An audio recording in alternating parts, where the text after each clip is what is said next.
Universidade Paranaense é feita de pessoas. Essa é a sua principal essência, o maior incentivo para que todas as suas ações e atividades de ensino, oferecendo todo o suporte de que o acadêmico precisa, também dentro do ambiente virtual.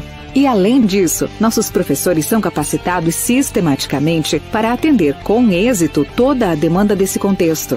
Além de lançar todos os anos centenas de profissionais qualificados no mercado de trabalho, a Unipar ainda orgulha-se de tê-los de volta à universidade, ingressando na pós-graduação, nos cursos de especialização e programas de mestrado e doutorado, sinônimos de novas oportunidades na profissão escolhida.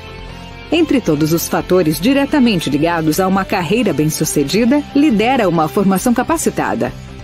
A Unipar está pronta para crescer com você.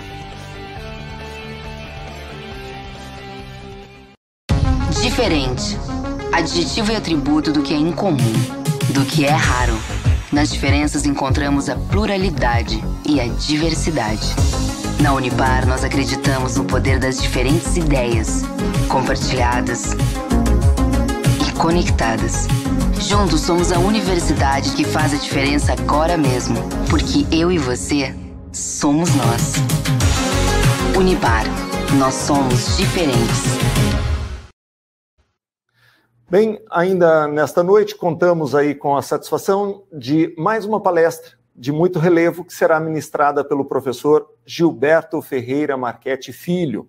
O tema é Lei da Pandemia, Regime Jurídico Emergencial e Transitório das Relações Jurídicas de Direito Privado. O professor Gilberto é bacharel em Direito, especialista em Direito Civil e Processo Civil pelo Centro Universitário da Grande Dourados, Unigran, mestre em Processo Civil e Cidadania pela Universidade Paranaense Unipar. Em sua atuação profissional, é assessor jurídico do gabinete da 6ª Vara Civil de Dourados, Mato Grosso do Sul. É também professor de Direito do Centro Universitário da Grande Dourados, Unigran, e autor de livros. Com a palavra, professor Gilberto. Perfeito. Ok, então boa noite a todos. É um prazer estar aqui com vocês essa noite. Creio que cursei meu mestrado na Unipar, então por isso eu falo que a Unipar é, sem dúvida nenhuma, a minha segunda casa acadêmica. Tenho uma paixão muito grande pela Unipar, e com certeza uma saudade imensa daí de Umuarama. Foram exatamente um ano aí, indo praticamente todos os finais de semana. Eu, como aluno CDF, fiz todas as matérias obrigatórias e todas as matérias optativas que estavam à minha disposição, então praticamente eu fui todos os finais de semana para a Unipar. Tenho uma saudade muito grande dessa vida, e por isso é um prazer, uma honra muito grande agradecer aí o professor Valdercy Pagani, coordenador do curso de Direito, agradecer também a professora Mari Celes, que é coordenadora, se eu não me engano, lá da curso de Direito de Cianorte, né, professor Prante aí pelo convite que me externou aí, muito obrigado pelo convite. Eu estava vendo aqui que a professora Miriam, estou aqui acompanhando no YouTube, eu estava vendo que a professora Miriam está assistindo aqui também a palestra. Mandar um beijão para a professora Miriam, tenho muita saudade dela, é uma amiga que eu ganhei, uma professora e uma amiga que eu ganhei no mestrado. Então é, assim, um prazer muito grande estar aqui com vocês. O tema que me foi proposto, pessoal, é eu traçar aí um pouquinho de um paralelo, alguns comentários relacionados à Lei 1410, que trata aí do regime jurídico especial das relações privadas em tempos de pandemia, né?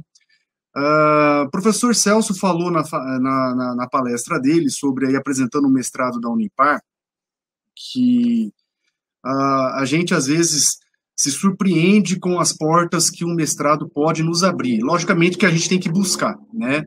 E eu gosto de falar que eu entrei no mestrado mais ou menos sem saber o que eu ia fazer, mesmo já sendo professor há mais de 10 anos, mas eu entrei no mestrado e falo para vocês que o mestrado da Unipar me abriu uma visão que eu não tinha e que eu não conseguia ter como acadêmico de direito há muito tempo, né?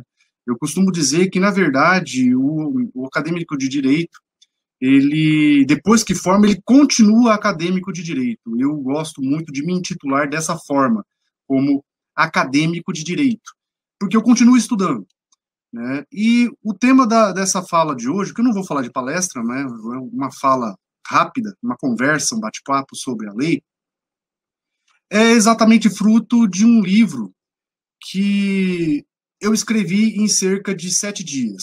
Foram 165 páginas do livro, e eu escrevi esse livro em 7 dias. Por incrível que pareça, pessoal, é possível, sim. É lógico que, às vezes, no pessoal da graduação, às vezes tem uma certa dificuldade, e eu também tive muita dificuldade no passado em desenvolver uma pesquisa, escrever um artigo. Mas, como o professor Celso falou, a questão é que você começa a desenvolver a prática escrevendo, né? Não tem como você ganhar prática numa coisa se você não, né, escrever. Se você não treinar qualquer coisa, qualquer profissão, qualquer atividade que você vai fazer, você se torna bom a partir do momento que você começa a treinar, né? Como se diz no ditado, jogo é jogo, treino é treino, né? E a ideia da produção científica, pessoal, já que nós estamos dentro de um evento relacionado aí à produção científica, é exatamente essa. Eu costumo falar isso para os meus alunos, para os meus orientandos do projeto de pesquisa, para os meus orientandos de TCC, que é possível você escrever um artigo com muita facilidade, desde que você tenha dedicação, desde que você tenha treino e desde que você disponha de tempo para isso, né? E é isso que eu tenho feito desde o meu mestrado. Eu confesso para vocês que já escrevi alguns livros, né? Estou aí no meu 4º volume do meu curso de Direito Civil. Tenho também livros relacionados ao processo civil e outros temas em geral. Mas a grande verdade é que, a partir do momento que você tem um material de pesquisa e consegue desenvolver uma escrita através de uma série de métodos que a gente pode colocar aí, você consegue escrever aí, sem dúvida nenhuma, qualquer trabalho, por mais complexo que ele seja, né? Bom, pessoal, como eu estava dizendo para vocês, eu vou compartilhar a tela aqui, né? Então, essa fala de hoje tem por base o texto desse livro aqui, né? Comentários à lei da pandemia, né? A editora preferiu chamar dessa forma para ficar uma coisa mais, né, chamativa, comercial, né? Então tá aí esse livrinho aqui, pela editora Contemplar, de Campo Grande, né? E veja, pessoal, que o objeto, no momento merchan da aula, na verdade, quem tiver interesse aí no livro, tem aqui comigo e tem também pelo site da editora e pela Amazon, né? Momento merchan, então, da nossa fala. Mas vamos lá, pessoal. Então, o objeto da nossa fala de hoje, então, é a Lei 1410, de 2020, que dispõe aí sobre o regime jurídico emergencial e transitório das relações jurídicas de direito privado, né? Ou seja, vai dispor aí normas acerca do direito privado dentro da pandemia. Pessoal, começo a falar para vocês do seguinte, o que acontece, pessoal? Nós temos que considerar aí que nós estamos vivendo um momento de pandemia, uma coisa que, pelo menos na minha cabeça, eu nunca pensei que a gente fosse viver, mas nós estamos vivendo, né? Não sei se ao melhor estilo ou ao pior estilo da peste negra ou de outras pandemias, da gripe espanhola e por aí vai, que nós tivemos pelo mundo, mas o fato é que 2020 nós estamos vivendo em tempos de pandemia.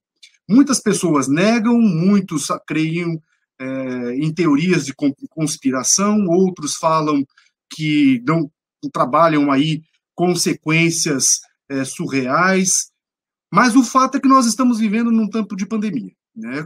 Como eu disse, uma coisa que a gente nunca pensou em viver. No mundo, pessoal, hoje eu já não consigo mais nem contabilizar o quanto nós temos aí de pessoas infectadas e de mortos. No Brasil, nós completamos esse final de semana algo em torno aí de mais de 160 mil mortos no Brasil. Logicamente que no Brasil nós estamos vivendo uma realidade um pouquinho diferente no mundo, porque no mundo a gente teve lá uma curva de contágio muito grande, depois essa curva despencou e agora está voltando a subir, isso está lá na Europa, tem uma amiga na Itália que está revivendo novamente toda aquela quarentena, aquele lockdown, isolamento na Itália de novo, uma amiga no mestrado, inclusive, né, uma grande amiga no mestrado. Nos Estados Unidos a mesma coisa, mas aqui no Brasil, por incrível que pareça, nós tivemos aquele ápice e ficou, né? Na linha gráfica ficou lá em cima e não baixou mais. Não é uma realidade que no Brasil diferenciou aí do resto do mundo. Aliás, o Brasil ele sempre gosta de ser diferente em tudo. Até em tempo de pandemia, o Brasil gosta de ser um pouco diferente de todos, né? E aí, pessoal, o que acontece? Nós aí temos efeitos dessa pandemia desde o dia 30 de janeiro de 2020, né? Tecnicamente, pela lei federal, nós tivemos aí o reconhecimento de situação de emergência de saúde pública no dia 6 de fevereiro, né? E a gente pode dizer, então, que a gente está vivendo a consequência dessa pandemia aí desde fevereiro, né? De fevereiro para cá, a gente está vivendo já os efeitos da pandemia, apesar do primeiro caso só ter surgido aí no final de fevereiro, pelo menos oficialmente. Mas o fato é que, dentro dessa crise de saúde pública, nós tivemos também crises políticas, crises de informação e desinformação. Nós tivemos aí guerras políticas entre figuras do nosso administrativo, sem querer criticar nenhum nem outro. E essas crises e essas guerras políticas ainda continuam, até mesmo quando se fala aí de vacinação e por aí vai, sem querer adentrar em nenhum aspecto polêmico relacionado a isso aí. Mas o fato é que nós estamos vivendo uma situação de emergência, uma situação excepcional, uma situação onde nós tivemos fechamento de comércio, de indústrias, lockdown. E, obviamente, pessoal, que isso trouxe consequências. Trouxe consequências na vida pública e trouxe consequências, logicamente, na vida privada, né? Vejam, pessoal, que o que acontece? Na vida privada, na vida pública, nós tivemos as leis próprias que regularam várias situações, tanto no direito administrativo, quanto no direito tributário e no direito do trabalho. Mas aqui no nosso campo do direito civil, pessoal, nós tivemos uma lei que é a Lei 1410, que foi publicada no dia 12 de junho de 2020, com uma série de vetos esses que depois foram derrubados, né? Bom, senhores, o que acontece? A lei, ela já veio tardiamente, né? Na verdade, tecnicamente, o projeto de lei é de março, final de março de 2020, e ele demorou todo esse tempo na sua tramitação. Em relação aos efeitos, pessoal, os efeitos dessa lei. Tecnicamente, os efeitos dela têm por base o dia 20 de março de 2020, quando foi publicado o Decreto Legislativo número 6, isso está aqui no artigo 1º, parágrafo único da lei, né? Então, o início da vigência, tecnicamente, seria esse, mas, se você depois pegar o texto da lei, vocês vão ver que, na verdade, em algumas situações, não se aplica esse início de vigência aqui do dia 20 de março de 2020. Por exemplo, o artigo 3º, né, vai considerar aí a partir da entrada em vigor da lei. Então, na verdade, tecnicamente, nós não tiramos aí, não teríamos aí a vigência a partir do dia 20, e sim a partir da entrada em vigor da lei, que foi dia 12 de junho de 2020, né? Esse já é um primeiro problema que nós temos na lei. Então, significa dizer o seguinte, essa lei aqui, num exemplo, ela suspendeu a contagem de prescrição e decadência, né? Excepcionalmente, a gente sabe que a decadência, ela não se suspende nem se interrompe, a não ser por força de lei, exatamente por isso, então, que a lei, ela suspendeu a prescrição e a decadência. Só uma coisa que eu esqueci de avisar, pessoal, às vezes eu olho para o lado aqui, é porque eu tenho 2 monitores, então, às vezes eu vou desviar um pouco o olho da câmera por causa disso, tá? Então, a tela que eu estou apresentando é o meu segundo monitor aqui. Mas veja, pessoal, que então a lei, ela suspendeu a prescrição e a decadência, mas ela não suspendeu a partir do dia 20 de março de 2020. Ela suspendeu a partir do dia 12 de junho. E aí, o que acontece, pessoal? Acontece o seguinte. A gente sabe que os efeitos, eu acabei de falar para vocês que os efeitos da pandemia começaram a surgir no Brasil em fevereiro. E aí vem o grande problema. Como é que eu vou aplicar, como é que vai ficar a questão da prescrição e da decadência antes da vigência da Lei 14.10, que no caso da prescrição e da decadência, a vigência atinge, os efeitos da lei atinge a partir da publicação da lei. É aí que entra, pessoal, uma coisa que nós chamamos de não sei se a gente pode falar de princípio, né? Mas uma coisa que já está vigente aí no sistema brasileiro há muito tempo. O STF mesmo já tem aí algumas decisões sobre isso, que retratam aí desde 1953, foi a primeira decisão do STF sobre esse assunto, que é exatamente uma regrinha que fala que não corre prescrição contra quem não pode agir. Né? Tem a expressão em latim aqui, que eu não vou me arriscar a falar, porque, né? Mas, sempre que eu vou acabar fazendo uma piada, alguma coisa aqui, então é melhor não falar. Então, pessoal, na verdade, nós temos uma coisa que o STF já implantou no sistema brasileiro desde 1953, quando o STF ainda não era Corte Constitucional. E numa decisão dessa daí do STF, o STF colocou exatamente essa posição, que não se conta prescrição contra quem não pode agir. E aí, então, o que acontece, pessoal?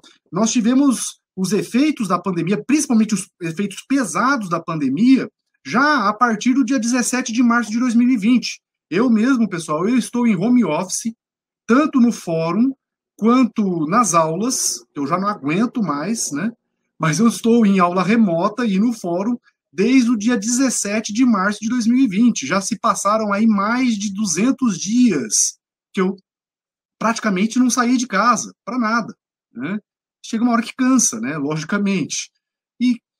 E assim, os efeitos da pandemia surgiram muito antes, na verdade, da própria vigência da lei do dia 20 de março. E aí vem a pergunta, professor, tem um cliente, a situação era a seguinte, ela apareceu lá no meu escritório, e o direito desse cliente prescreveu no dia 20 de abril. Só que a lei da pandemia está falando que suspender os prazos só depois da vigência dela. Como é que eu fico nessa situação, considerando que eu como advogado, não tinha como ir atrás de certidões, não tinha, porque estava tudo fechado, não tinha como pegar certidão, não tinha como pegar cópia de matrícula, não tinha como correr atrás de documentos para fundamentar a ação. Como é que fica? É aí que entra, pessoal, exatamente a aplicação dessa situação. Contra quem não pode agir, não corre prescrição. Ah, mas professor, a gente pode dizer aí que a lei já praticamente perdeu a sua eficácia? Sim, isso aí vai ser o meu último ponto da fala. Mas a questão é que os efeitos dessa lei não estão restritos ao tempo da pandemia. Vamos supor que você apareça no seu cliente, no seu escritório, quando você já estiver atuando como advogado, depois de formado, porque eu creio que a boa parte aqui é acadêmico de direito ainda. Mas vejam, pessoal, que vamos supor que vocês tenham aí, chega um cliente no escritório de vocês e você se depare com uma situação que por poucos dias o direito dele prescreveu. Só que você esqueceu, os clientes esqueceu que durante a pandemia não contou prazo de prescrição. Vamos só lembrar daquele assunto lá da prescrição. A prescrição, suspensão, o prazo é como se você estivesse apertando pause lá na Netflix para fazer uma pipoca com guaraná. Então você estava lá assistindo a sua série ou o seu filme, apertou o pause na Netflix, foi lá, fez a pipoca, sentou no sofá e deu play. Isso é a suspensão da prescrição, né? Então o que acontece? Você vai lá, suspender o prazo, quando terminar a vigência dessa lei aqui, esse prazo vai voltar a correr. Mas vejam, pessoal, que é do dia 12 de junho até o dia 30 de outubro, esse prazo está suspenso. E vejo que, se você não se atentar para isso, você vai chegar para o seu cliente e vai falar, realmente, o seu direito está prescrito e não tem o que fazer. Quando, na verdade, não estava prescrito. Então, olhem só a importância desse assunto, a importância dessa lei, não só agora, como também em anos futuros, né? Outro ponto interessante da lei que a gente destaca aqui, pessoal, são algumas partes que foram vetadas dela. Por exemplo, em relação às pessoas jurídicas de direito privado, pessoal, nós temos aqui uma consequência que é, primeiro, o artigo 4º ele foi vetado. né? Só que as razões do veto, pessoal, é falando que o síndico não teria poderes para impedir reuniões e obras e qualquer outra coisa dentro do condomínio. Estaria dando aí poderes demais para o síndico. Mas, na verdade, pessoal, no nosso ponto de vista, o síndico já tem esse poder. Porque o Código Civil, quando você estudar condomínio edilício, condomínio de lotes, o síndico tem o dever de cuidar da segurança e da saúde dos condôminos. Então, a partir do momento que existe uma pandemia e a partir do momento que há o risco de transmissão, o síndico pode, logicamente, em algumas situações, vetar situações que possam provocar a transmissão da doença, ainda que momentânea. Logicamente, pessoal, que a razão do veto aqui não foi, na verdade, em razão dos poderes que foram dados ao síndico, e sim por razões políticas, a gente sabe disso. Mas a grande verdade é que, independentemente de ter o veto ou não, se a administração local, como o STF já falou, se a administração local falar que não pode ter aglomeração, não pode ter reunião, não pode, ainda que seja no âmbito do condomínio. A competência legislativa para isso, o STF já falou, é local. Então, ainda que na época o artigo 4º tenha sido vetado, era lógico que, se a administração local proibiu reuniões, não poderiam ter reuniões. Mas aí surge um outro problema, que era o artigo 5º. Como fazer as assembleias? Como fazer as assembleias? Foi aí, então, que veio o artigo 5º autorizando a realização de assembleias pelo meio eletrônico, né? A realização de assembleias pelo meio eletrônico. Veja, pessoal, que essa mesma fala que eu estou colocando aqui se aplica tanto para assembleias que envolvem pessoas jurídicas, reuniões que envolvem pessoas jurídicas, quanto reuniões que envolvem condomínios edilícios e condomínios de lotes, que está lá no artigo aqui 11, 12 e 13. Veja, pessoal, que nesses artigos todos, a ideia são a mesma. Eu não posso ter reuniões públicas, eu não posso ter reuniões que envolvam aglomeração, então eu vou me utilizar de um meio eletrônico, que é o que nós estamos fazendo aqui agora. Desde que se assegure a manifestação dos participantes e dando a eles poderes de voto e segurança no seu voto. Então, pessoal, eu posso me utilizar de qualquer meio eletrônico, tanto para pessoas jurídicas, quanto para reuniões de condomínio. Então, eu posso me utilizar de qualquer meio eletrônico que garanta a segurança do voto. Eu falo, pessoal, quando eu trato desse tema, que a pandemia ela vai trazer consequências para nós, consequências que vão ficar mesmo após a pandemia. Consequências algumas ruins, outras consequências boas. E eu creio, pessoal, que uma das consequências boas é a facilitação de algumas situações, como, por exemplo, a realização de reuniões, tanto assembleias que envolvem pessoas jurídicas, quanto assembleias que envolvem condomínios edilícios e de lotes. Quem mora em condomínio, pessoal, creio que boa parte aí, são mais de quase 500 pessoas assistindo a gente ao vivo, creio que boa parte de vocês moram em condomínios. E creio que boa parte de vocês sejam proprietários ou podem ser proprietários de apartamento. E aí eu pergunto, quem já assistiu, quem já participou de uma assembleia presencial de um condomínio? Vou falar para vocês aí que quem mora em condomínio, eu vou chutar aí que nem 10% participou. Por quê, pessoal? Vamos dizer no português claro, né? Difícil. É difícil. Mesmo sendo importante, é difícil. Porque às vezes você deixa de fazer tudo aquilo que é importante você fazer para participar de uma convenção de condomínio. Tem gente falando aqui que participa, ó, bastante gente falando que participa. Mas veja, pessoal, que é uma situação complicada. E vejam que, a partir do momento que você facilita o acesso do condômino, ou do associado, ou do sócio, através de um meio virtual, você está facilitando a participação dele dentro de uma assembleia de condomínio. Né? Você está facilitando o acesso dele nessa participação. Então, veja, pessoal, que isso aqui é uma coisa que, mesmo após a vigência da lei, Eu creio que muitos estatutos de condomínio vão mudar para autorizar assembleias virtuais, a fim de facilitar a participação dos condôminos, que eu acho interessantíssimo. Se nós temos um meio virtual para isso, para que fazer a coisa presencial? Né? Para que fazer? É complicado. Você, às vezes, precisa do quórum para deliberar e você não consegue o quórum. Então, é uma situação bem intensa em relação a isso daí. Então, eu creio que os efeitos disso aqui vão ficar para depois, inclusive, da pandemia, com a devida alteração dentro do estatuto. Mas, pessoal, qual é a importância da lei falar que é possível a realização de assembleias gerais pelo meio eletrônico? Simples, pessoal. Evitar alegações de nulidades.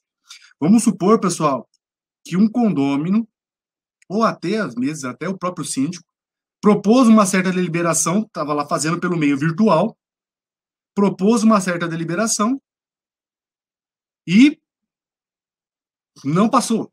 Ou o condômino foi voto vencido. Ou a pessoa lá, o associado, ou quem lá está lá na Assembleia da pessoa jurídica foi voto vencido. Contrariou os interesses dele. E aí o que ele vem e fala depois? Nulidade da Assembleia porque foi pelo meio eletrônico. Que já estava acontecendo. Muitas assembleias já estavam acontecendo por meios eletrônicos. Então, veja, pessoal, a importância da norma está exatamente nisso aí. Evitar que se alegue nulidades em um tempo excepcional. Evitar aí a má-fé, né, de algumas pessoas, de algumas situações que podem ocorrer na prática. Então, essa é a importância aí do artigo 5º. Vou pular aqui um pouco essa parte da revisão contratual, porque isso aqui vai ser uma das últimas coisas que eu vou falar, pessoal. Em relação ao uso do capião, também suspendeu os prazos, a mesma ideia do que a gente já falou, né? Condomínio edilício aqui também, né? Essa questão aqui, o condomínio a gente acabou de comentar. Outra coisa polêmica, pessoal, que foi bastante debatida aqui quando se saiu a lei, primeiro quando se saiu o entendimento do STJ sobre isso, depois veio a regulamentação do CNJ e agora está na lei, né? O artigo 15, pessoal, colocando aí que as prisões civis por dívida de alimentos deveriam ser feitas na modalidade domiciliar, né? E aí vem aquela grande questão, é que agora já passou a parte mais complexa da pandemia, mas veja, pessoal, que na época quando saiu a lei, muitos lugares ainda estavam vivendo aí certas restrições. E aí a grande polêmica poxa vida, o devedor dos alimentos, o pai ou a mãe, já está dentro de casa, já está lá trancafiado dentro de casa, não vai poder sair de qualquer jeito. Então, qual que é a coercibilidade que essa pena de prisão domiciliar por dívida de alimentos vai gerar no devedor de pensão? Literalmente nenhuma. Falando em português bem claro, literalmente nenhuma. Ah, professor, então quer dizer que, vamos dizer aí, que está de brincadeira a lei, né? Como que a gente vai... Na verdade, pessoal, dentro dos argumentos prós e contras, a gente tem que considerar o seguinte, né? A visão da lei aqui, da decisão da STJ que colocou isso, e agora da lei, a gente tem que considerar que, primeiro, é evitar que o pai se contamine com a Covid, né? E, na verdade, até consequências piores, inclusive até mesmo a morte desse pai, ou dessa mãe, desse devedor de alimentos. Então, na verdade, é a proteção da saúde dessa pessoa, né, que, querendo ou não, é um direito fundamental também, assim como a prestação de alimentos.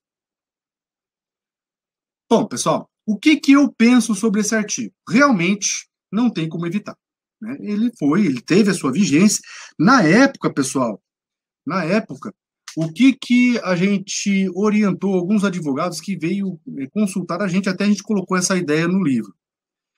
Eu creio que o artigo 15, pessoal, é mais uma questão de estratégia do advogado. O advogado tem que saber utilizar o processo em favor dele. Então, vamos supor que você estava diante de uma situação dessa. O que eu sugeri para alguns colegas advogados? Simples. Eu entrar com o processo de execução de alimentos agora, eu ia ter a prisão domiciliar que não ia me resolver de nada. E realmente não resolveu, tá, pessoal? Eu trabalho lá na na vara de fazenda pública, cartas precatórias, a gente recebe muita carta precatória de prisão civil por dívida de alimentos, e a pessoa cumpriu lá 60 dias de prisão domiciliar e não pagou a pensão. Não pagou. Por quê? Porque não tem coercibilidade. Então, o que a gente sugeriu? Então, simples. Tá lá a lei, você não pode pedir a prisão mesmo, né? Então, você pode fazer o seguinte, esperar, e aí entrar-se com a ação agora, né, a partir de hoje, 3 de novembro, ou uma coisa que, para mim, é a sacada de você trabalhar a estratégia dentro de um advogado. Vejo que nós temos uma súmula vinculante, o próprio processo civil hoje fala isso, que a gente só pode cobrar as 3 últimas prestações pelo rito da prisão. O resto tudo tem que ser pelo rito da penhora. Mas pelo rito da prisão a gente só pode cobrar as 3 últimas prestações. E vejo que se eu deixasse para entrar com a ação só agora, eu ia perder um monte de prestação para trás. Então qual que é a sacada? A sacada é a seguinte, você entra com o cumprimento de alimentos, entrava com o cumprimento de alimentos lá atrás, e se utilizava de uma ferramenta, pessoal, que o processo civil te dá. O juiz despachava a inicial, intimava a pessoa para justificar o não pagamento, ele justificou, você pede a suspensão do processo até dia 30 de outubro. Pronto. Você ia garantir o seu rito de prisão. No dia 3 de novembro, você que entrou com o processo lá atrás, o que você faria? Você só pedia, juiz, acabou a suspensão, pode prosseguir, rito da prisão, decreta a prisão dele, porque ele não pagou até agora. Professor, mas eu estou precisando dos alimentos. Tem alguma medida que eu posso fazer? Lógico, pessoal, o processo hoje não, principalmente na parte de execução e cumprimento de sentença, não são apenas aquelas medidas que estão previstas ou medidas executivas típicas que o professor Medina fala lá no mestrado. Não são apenas aquilo. Hoje nós temos medidas executivas atípicas que estão previstas lá no artigo 139, inciso 4. E aquele artigo 139, inciso 4 é uma cláusula aberta. Dá poderes para o juiz ilimitados, desde que ele fundamente a decisão dele, do porquê que ele está fazendo daquela forma. Por que ele vai restringir um direito do alimentante para proteger o direito a alimentos do alimentado? Então você poderia pedir bloqueio, você podia pedir recolhimento de CNH, você poderia pedir já que não estava podendo viajar, recolhimento de passaporte não ia adiantar nada. Você podia pedir para debitar a pensão alimentícia no cartão de crédito da pessoa. Você pode pedir para cortar a internet da pessoa. Pensa, você está isolado na sua casa e não ter acesso à internet? Não poder assistir aquele filme na Netflix? Não poder trabalhar, às vezes?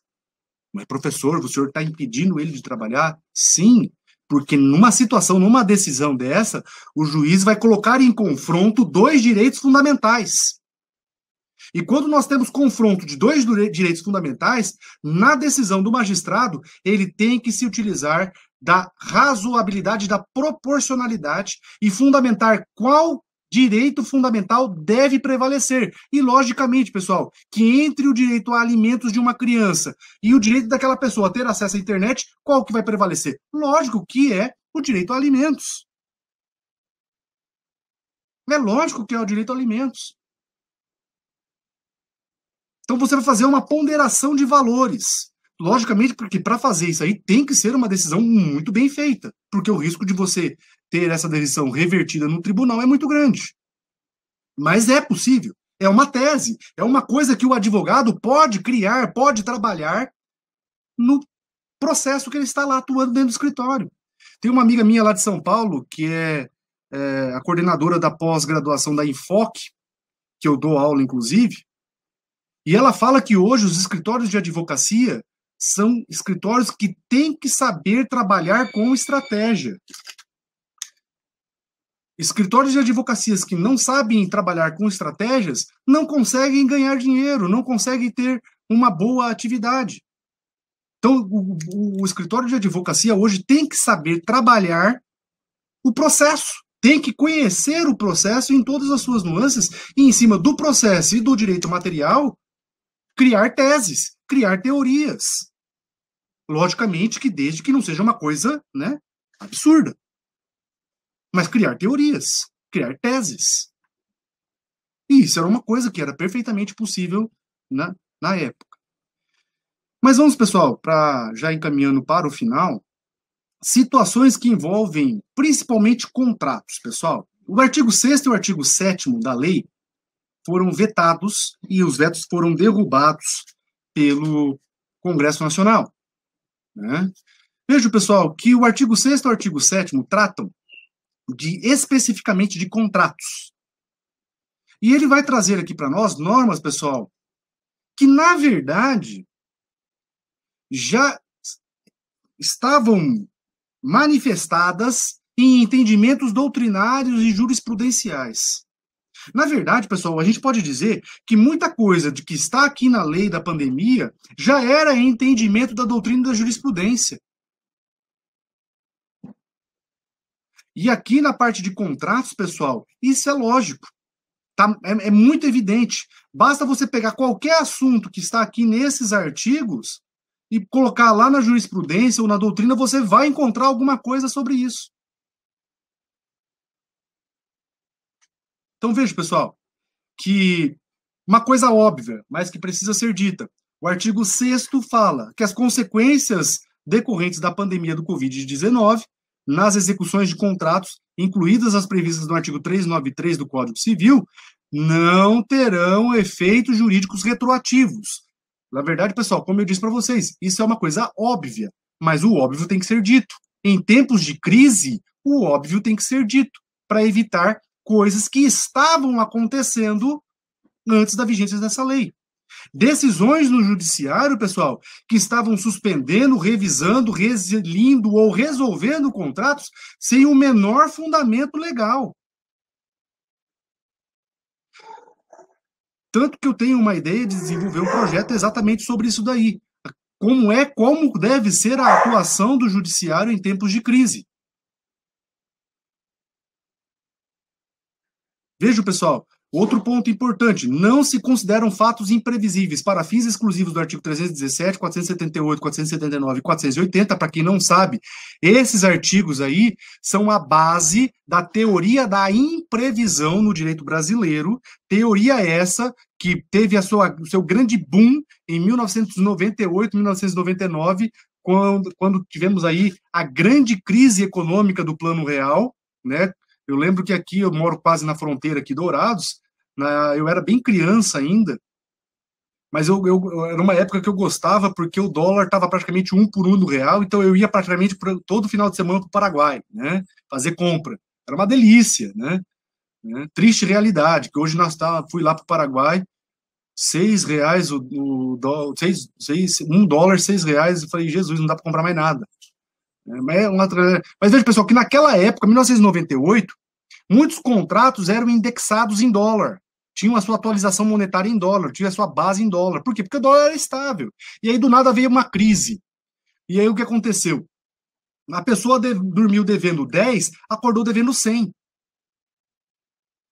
Foi aí que, então, a teoria da imprevisão surgiu como um grande fator de alívio para essa crise contratual que nós tivemos em relação à economia. Só que assim, pessoal, depois dessa crise, outras crises econômicas deixaram de ser fato imprevisível, porque já aconteceu no passado, e aquilo que acontece no passado serve de lição para o futuro, ou pelo menos deveria ser. Então, hoje, pessoal, dificilmente uma crise econômica vai servir de fundamento para a teoria da imprevisão. É exatamente isso que o artigo 7º está querendo falar aqui. Coisa que nós já tivemos decisão do STJ sobre.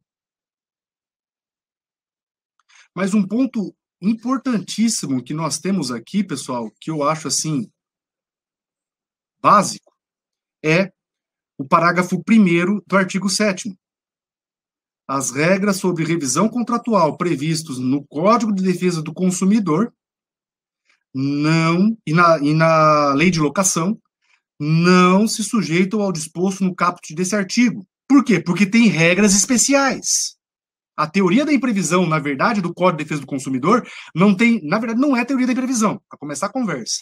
Porque lá pode ser fato previsível. Na Lei de Locação também. São sistemas diferentes. E, aliás, pessoal, o parágrafo 2º. Para fins dessa lei, a norma de proteção ao consumidor não se aplicam às relações contratuais subordinadas ao Código Civil, inclusive aquelas estabelecidas exclusivamente entre empresas e empresários. Vejam, pessoal, que isso aqui é uma coisa óbvia. O que acontece, pessoal? Vocês, boa parte dos acadêmicos aqui, eu creio, já passaram pelo primeiro ano, mas vocês estudaram no primeiro ano do curso de Direito de vocês a Lei de Introdução às Normas de Direito Brasileiro, e vocês estudaram normas, leis. E vocês viram que nós temos 2 tipos de leis: leis gerais, leis especiais. As leis especiais, boa parte delas são consideradas microsistemas. O que é um microsistema? É uma lei que trabalha todos os aspectos de um determinado assunto. E essa lei só tem aplicabilidade naquele assunto específico. Então, quando nós falamos de Código de Defesa do Consumidor ou Lei de Locação de Imóveis Urbanos, nós estamos falando de 2 microsistemas. E esses 2 microsistemas, pessoal, tratam de assuntos que só aplicam nesses microsistemas. O Código Civil vai ter aplicabilidade subsidiária. Só que a recíproca não é verdadeira. Eu posso aplicar o Código Civil numa relação de consumo, de forma subsidiária. Mas jamais eu posso aplicar a lei do consumidor, o Código de Defesa do Consumidor, numa relação de natureza de civil pura. Porque eu vou estar cometendo uma injustiça. Veja que o Código de Defesa do Consumidor, ele é criado para proteger o consumidor. E o consumidor é aquela pessoa que está em situação de vulnerabilidade, segundo decisão do STJ, que fixou o conceito de consumidor. Consumidor é aquele que está em situação de vulnerabilidade. Não importa se pessoa jurídica ou pessoa física, ou se destinatário final da coisa, da relação ou não. O que importa é o conceito de vulnerabilidade. Então veja, pessoal, que o Código de Defesa do Consumidor visa proteger essa pessoa que é vulnerável. E a partir do momento que nós aplicamos o Código de Defesa do Consumidor numa relação de direito civil pura, você está desequilibrando a balança que deve haver nas relações contratuais, princípio da equivalência material. Nós não podemos quebrar, nós não podemos esquecer que os contratos são regidos por princípios. 3 princípios clássicos: autonomia privada, força obrigatória dos contratos, relatividade subjetiva dos contratos. E esses 3 princípios clássicos estão sendo limitados por outros 4 princípios modernos de aplicabilidade de direitos fundamentais nas relações privadas, tendo em conta principalmente a dignidade da pessoa humana, função social do contrato, segundo princípio, boa-fé objetiva dentro das suas mais variadas formas de manifestação, principalmente nas figuras especiais, suprécio, surrexo, exceptio doli, venire contra factum próprio, que está bem famosinho agora, depois do Código de Processo Civil 2015, e por aí vai. E o 4º princípio, pessoal, é exatamente o equilíbrio contratual, o princípio da equivalência material. A gente não pode esquecer que esse princípio existente no contrato deve ser observado. A partir do momento que eu desconsidero esse princípio, eu estou quebrando a balança. Seja para um lado, seja para outro, mas eu estou quebrando. Então veja, pessoal, que já havia um entendimento na jurisprudência e na doutrina de que o Código de Defesa do Consumidor tem aplicabilidade apenas nas relações de consumo. Na verdade, pessoal, antes do Código de Processo Civil de 2015, nós tínhamos às vezes, a possibilidade de se aplicar o Código de Defesa do Consumidor na situação que envolvia a inversão do ônus da prova, que está previsto aqui no artigo 6º, inciso 8º do Código de Defesa do Consumidor, são direitos do consumidor, facilitação da defesa dos seus direitos, inclusive com a inversão do ônus da prova. E era muito comum, pessoal, antes do Código de Processo Civil de 2015, aplicar a inversão do ônus da prova no CDC, do CDC nas relações que não eram de consumo, até porque o Código 73 não tinha nada a respeito disso. Mas quando veio, pessoal, o Código de Processo Civil de 2015, isso acabou. Isso acabou. Porque o Código de Processo Civil de 2015 traz a previsão com seus requisitos próprios da inversão do ônus da prova. Então, pessoal, hoje vou repetir, Código de Defesa do Consumidor é para a defesa do consumidor, se aplica em relações de consumo. E é exatamente isso que o artigo 7º, parágrafo 2º, está querendo dizer. Uma outra situação interessante que envolve o direito do consumidor, pessoal, é a questão do artigo 49, que trabalha, pessoal, exatamente uma situação que vocês já estão acostumados a saber, que é o direito de arrependimento dentro das relações de consumo. Não sei se vocês estão conseguindo enxergar bem aqui. Cadê? Aqui. Artigo 49. O consumidor pode desistir do contrato no prazo de 7 dias a contar da sua assinatura, que é aquele famoso direito de arrependimento do consumidor que vocês todos já estão carecas de saber, né? Mas veja, pessoal, que o artigo 8º da Lei da Pandemia suspendeu a aplicação do artigo 49 quando se trata de entrega domiciliar, delivery de produtos perecíveis de consumo imediato e de medicamentos. Na verdade, pessoal, esse artigo aqui não traz novidade nenhuma, porque já havia um entendimento manifestado até mesmo pela saudosa Ada Pellegrini Greenover, para mim, uma das maiores juristas do Brasil, né, falecida. Ela já trazia no livro dela, onde ela comentava o Código de Defesa do Consumidor, que, aliás, o anteprojeto é de autoria dela, que o artigo 49 do Código de Defesa do Consumidor só se aplica quando não se trata de produtos de perecimento rápido, ou seja, produtos de consumo imediato, e produtos que tenham qualidade conhecida. Por quê? Porque na primeira situação, produtos de perecimento rápido. Vamos supor que você vai lá, né, que é à noite lá, 10 horas da noite, bate aquela larica, né, aquela fome, você não tem nada para comer em casa, você vai lá e pede um burgão, né, pede um x-podrão, né. Veja, pessoal, que se você for, é lógico, se você for pensar em esperar 7 dias de direito de arrependimento, né, o x-podrão já era, já foi. Já foi. A mesma coisa, pessoal, e medicamentos. Os medicamentos são produtos de qualidade conhecida. Não tem como você chegar e pedir para o farmacêutico diclofenaco, ou nimesulida, ou uma penicilina, qualquer amoxicilina, por aí vai, né, desde que tenha a receita e tal. Mas não tem como você fazer o pedido sem saber aquilo que você está querendo. Porque são produtos de qualidade conhecida. Não tem como você se confundir. Não tem como você se equivocar, não tem como você errar.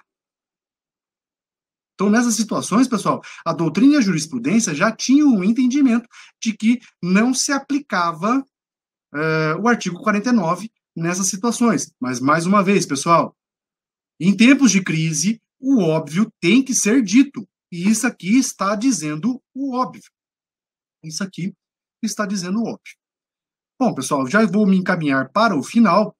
E vejo, pessoal, que em praticamente todos os artigos aqui da Lei da Pandemia, vocês viram que tem essa limitação temporal, até 30 de outubro de 2020, até 30 de outubro de 2020.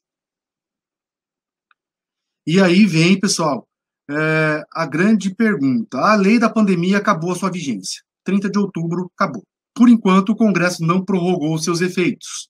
Apesar da pandemia ainda estar, né, na produção dos seus efeitos técnicos, mas cremos que aí boa parte o momento mais grave já se passou, esperamos nós aqui que sim. Então eu creio, pessoal, que o Congresso não vai prorrogar, pelo menos por hora, a vigência dessa lei. Mas, pessoal, professor, meu cliente, a atividade dele ainda está extremamente abalada, com os efeitos da pandemia. Como é que faz? Simples, pessoal. Apesar da lei não ter a sua vigência, a ideia aqui é a seguinte: enquanto estiver tendo efeitos da pandemia, é possível eu aplicar a ideia da lei, não a lei, porque a lei interrompeu a vigência, não tem como eu aplicar mais. Mas é possível que mesmo após a vigência da lei, eu possa aplicar a ideia da lei. Então vamos supor, pessoal, assembleias virtuais. Assembleias virtuais estavam permitidas até dia 30 de outubro. Então, se o condomínio não alterou o seu estatuto, a partir do dia 30 de outubro não posso mais ter assembleias virtuais. Mas, professor, aqui na minha cidade está tendo restrição ainda. Não pode ter reuniões com mais de não sei quantas pessoas. Como é que eu faço? Simples, pessoal. Você aplica a ideia da lei. Você aplica, não a lei, a ideia da lei. Que a gente fala, o Pablo Stolze, na verdade, ele fala num artigo dele que os efeitos da lei, a ideia central da lei, pode ser aplicado tanto antes da vigência dela, em algumas situações 20 de março, em outras datas da entrada em vigência da lei, quanto para depois da vigência da lei. Desde que você prove que aquela situação que você está discutindo no processo estava atingida pelos efeitos da pandemia. Na verdade, pessoal, existe uma crítica muito grande em relação ao artigo 30 da lei, a esse prazo dia 30 de outubro da lei, porque, na verdade, tecnicamente, pelo decreto legislativo que foi mencionado aqui, o decreto legislativo 6, a vigência desse decreto é até dia 31 de dezembro. E aí questionaram, por que não colocar a vigência da lei da pandemia até dia 31 de dezembro? Não vou, sinceramente, não sei responder essa pergunta para vocês. Mas é isso, pessoal. Nós, na verdade, nós estamos vivendo um momento de exceção, e esse momento de exceção tem exigido bastante de nós, né? Como diz aí, saudades de uma aglomeração, né? Saudades de uma sala de aula e por aí vai. Mas veja, pessoal, que na verdade, em momentos de crise que nós, como seres humanos, devemos nos superar. É num momento de crise que nós devemos trabalhar em prol do benefício comum, que é a sociedade. É no momento de crise que se exige mais da gente.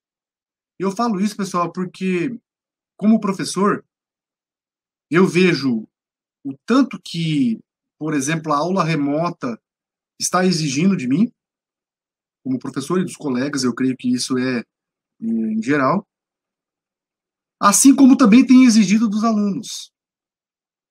Assim como tem exigido de profissionais que têm o seu comércio, que estão tendo que se reinventar.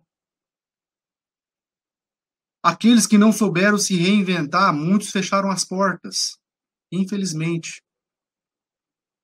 Então veja, pessoal, que é num momento de crise social que nós, como seres humanos, temos que evoluir, não regredir, como nós visualizamos em muitas situações durante essa pandemia.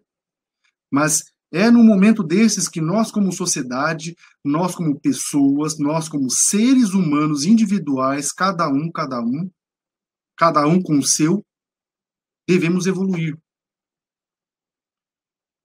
É muito fácil a gente tecer críticas, é muito fácil a gente querer que se atenda àquilo que é do nosso interesse, sem observar o outro. Eu acho que é nesse momento que nós devemos nos respeitar como seres humanos, cada um com as suas individualidades. E recado, né, para vocês alunos que estão me ouvindo, queria muito estar aí com vocês. Queria muito estar aí, sentir esse calor, que eu tenho saudade disso. Minha paixão é sentir o calor dos alunos, é sentir aquela presença, aquele contato olho no olho, ver que aquele aluno está compreendendo o que eu estou falando, ou sentir que ele não está compreendendo e eu perceber isso e repetir tudo o que está sendo falado. Mas, infelizmente, isso não é possível. Então, a gente tem que trabalhar, a gente tem que se reinventar, né? E a tecnologia está aí para isso. E vocês, meus queridos alunos, meus queridos ouvintes, a gente aqui já está ficando velho, né? A sociedade mudança que nós queremos está em vocês. Vocês devem ser a mudança. Vocês devem partir, estudar para ser a mudança. Se dedicar no curso de vocês, se dedicar na profissão que vocês escolherem, porque o curso de Direito abre um leque de profissões incrível. Vocês têm o poder na mão de vocês. Bastam vocês não serem mais um na sociedade. Sempre agindo com respeito, sempre agindo com cautela, sempre tomando muito cuidado com o que você fala, com aquilo que você posta em rede social, e sempre buscando estudar. Vocês serão eternamente acadêmicos de direito. Eu já fui, fiz o meu mestrado, fiz uma pós, fiz o meu mestrado, estou tentando entrar no doutorado e vou continuar sendo acadêmico de direito para o resto da minha vida, diariamente, estudando. E é isso que eu desejo para vocês, pessoal. Mais uma vez, agradecer aí o professor Pagani, professor Prant, pelo convite que me foi externado, dizer que foi mais uma vez um prazer estar com vocês, muita saudade da Unipar, espero em breve estar aí com vocês. Professora Miriam, mais uma vez, um beijão para você, muita saudade sua, espero aí te visitar em Cianorte em breve, se Deus quiser. E é isso, pessoal, beijo no coração de vocês, e tudo de bom, e que vocês sejam um sucesso em tudo aquilo que vocês fizerem na vida de vocês. Tchau, tchau. Professor Gilberto, nós é que agradecemos a excelente palestra com que o senhor nos brindou na data de hoje. Eventuais dúvidas dos acadêmicos, eles podem passar aqui pelo chat, ou então mandar por e-mail que nós reencaminharemos ao senhor, não faremos agora diretamente isso, em razão do adiantado da hora, ocasionado por alguns percalços técnicos que nós tivemos na data de hoje e na sequência, né, nós já estamos um pouquinho atrasados com a segunda parte da nossa programação hoje. Mas, de qualquer maneira... Deixa eu só se alguém tiver alguma dúvida, pode mandar lá no meu Instagram, @souprofgiba, tá? @souprofgiba, pode mandar direto ali no meu Instagram que a gente esclarece se for o caso, ok? Maravilha, professor. Se puder, depois coloca no chat também o seu Instagram, e aí o pessoal pode copiar direto do chat aí. Isso, eu estou escrevendo aqui no YouTube. Maravilha.